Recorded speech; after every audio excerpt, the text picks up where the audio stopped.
Doon ko na talaga na ano na may something wrong sa kanya. Yun nga, this is what we struggle with.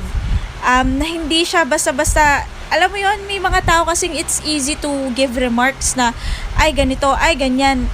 But di, kapit lang, manalangin lang. I have nothing against that.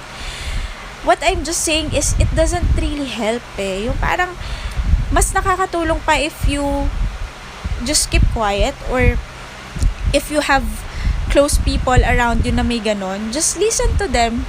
Just spend time, kasi even just your existence, your being there, your intentionality na sasamahan kita.